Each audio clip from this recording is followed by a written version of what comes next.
అసలు వాసు ఒక విషయం చెప్తున్నా, ఎవరైతే ఇప్పుడు ఏ వచ్చి బీ పై వాళ్తుంది కానీ బిఎల్ ఎప్పుడు కూడా నేను ఏ పైన వాళ్తాను అనట్లేదు. అక్కడ సైలెంట్ గా కూర్చుండేది, ఈవిడే మీద పడి మాట్లాడుతుంది.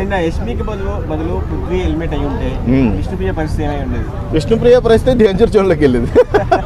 అంటే నిన్న అక్కడ గేట్ల దగ్గర ఎలిమినేషన్ సీల్ ఎవిక్షన్ ఎవరికి వస్తుందని చూసినప్పుడు అయ్యో నా పార్ట్నర్ వెళ్ళిపోయేటట్టు ఉన్నాడని ఎవరికో నారాయణకు మొక్కుతుంది. నారాయణ నారాయణ నా పృథ్వీ మట్టికి నాతోనే ఉండాలి నారాయణ అని చెప్తుంది.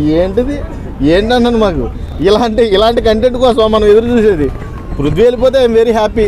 ఎందుకంటే వాడు ఆట తీరు బాగుంది. నేను ఫస్ట్ నుంచి చెప్తున్నా, మాట తీరు చాలా చండాలం. కంపు, ఆ కంపుని పద్దాక గౌతమ్ నోట్లోనే పోతున్నాడు వెళ్ళి. ఆడు కూడా అన్నాడు మొన్న, కంపు వస్తుంది నోరు కడుక్కోపోయాడు ఆ గొడవలో. కాబట్టి ఆ కంపు నోరుని మార్చుకుంటేనే పృథ్వీకి లైఫ్ ఉంటుంది. ఫైనలిస్ట్ కంటెస్టెంట్ ఆల్రెడీ రోహిణి అయిపోయింది, ఇంకా మిగిలింది మీలో మీరు కొట్టుకు సావండి.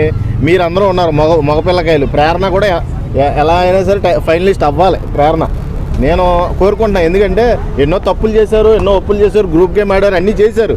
కానీ రిలీజ్ అయ్యే టైం వచ్చింది కాబట్టి రిలీజ్ అవుతున్నారు. అందులో నాకు బాగా కనబడింది ఒక ప్రేరణనే.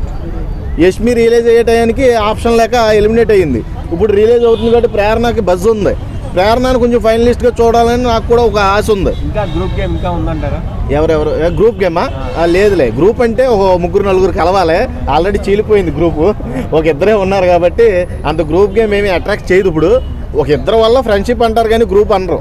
ఇప్పుడు అది ఫ్రెండ్షిప్ ఎవరో నిఖిల్ పృథ్వీయే, వీళ్ళిద్దరూ ఫ్రెండ్షిప్ జోన్లో ఉన్నారు కాబట్టి వాళ్ళకి అంత ఎఫెక్ట్ అయితే పడదు. కానీ ఒక్క విషయం చెప్తా, ఒక్క మొక్కలో చెప్తా, విష్ణుప్రియ మళ్ళీ చెప్తున్నా, నువ్వు కనుక ఈ వీక్లో నన్ను ఇంప్రెస్ చేస్తే నేను ఉన్న రోజులు కూడా నీకు సపోర్ట్ చేస్తా. నీకు బయటకు వచ్చిన తర్వాత పాలాభిషేకం చేస్తా, నీ బొమ్మకి నీకు చేయమన్నా చేస్తా. ఇది మట్టికి రాసి పెట్టుకో. నాకు ఎంతవరకు ఒక్కసారి